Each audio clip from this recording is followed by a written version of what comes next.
कब कहाँ कैसे मिली थी, कब कहाँ कैसे मिली थी, कली थी वह नहीं खिली थी। कब कहाँ कैसे मिली थी, कली थी वह नहीं खिली थी। बेचा था किसी ने या अगवा किया था, बेचा था किसी ने या अगवा किया था, या टॉफी चॉकलेट का लालच देकर घर से दूर भगवा दिया था। मानव सा दिखने वाला वह नर पिशाच, रूप बदलने में माहिर, मानवता का अभिशाप, जो था किसी का बेटा, किसी का भाई और किसी का बाप, जिसके सामने वह 5 साल की अबोध देह रही थी अनवरत कांप, जिसे केवल खेलने और खाने की पहचान थी। वह एक दरिंदे के जघन्य इरादों से अनजान थी, जो अपने पिता की दुलारी और माता की जान थी। वह भारत का सुनहरा भविष्य और भारत माता का प्रतिमान थी।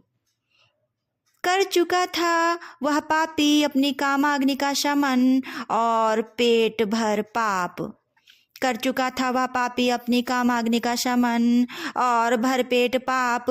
नहीं आया काम, सुबह अम्मा से मिला प्रसाद और संतान के लिए किया गया भगवान नाम का पवित्र जाप। अगली सुबह सुनाई दे रहा था माँ बापू का करुण क्रंदन और भयंकर विलाप। बोटी बोटी नोच बेटी की, जा चुका था वह पापी लेकर अपनी काम वासना से भरी बज बजाती जिंदा लाश। कल किसी और देह के साथ उसका शिकारी शरीर आजाद था करने को सहवास। माताओं खबरदार, माताओं सावधान, तुम्हारे घर में भी हो सकता है रूप बदल कोई कामी दानव विद्यमान। कोई समाज नहीं, कोई रिवाज नहीं, कोई परिवार नहीं, कोई सरकार नहीं, जो डाल सके इन बज बजाते सड़ते गंदे कीड़ों पर तेजाब। जिस भारत में देख सके हर बेटी निर्भय हो कल के सुनहरे ख्वाब। हे भारत की माताओं, हे भारत माता की बालाओं, तुमसे ही है तुम्हारी सुताओं को आस।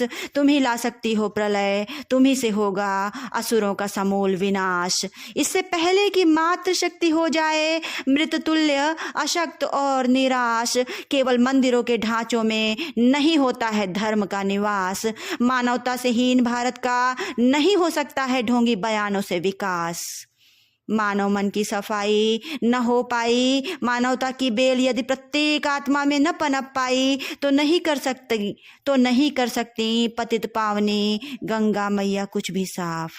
और कभी नहीं करेंगी, और कभी नहीं करेंगी किसी को अपनी भारत माता युगों युगों तक माफ, युगों युगों तक माफ।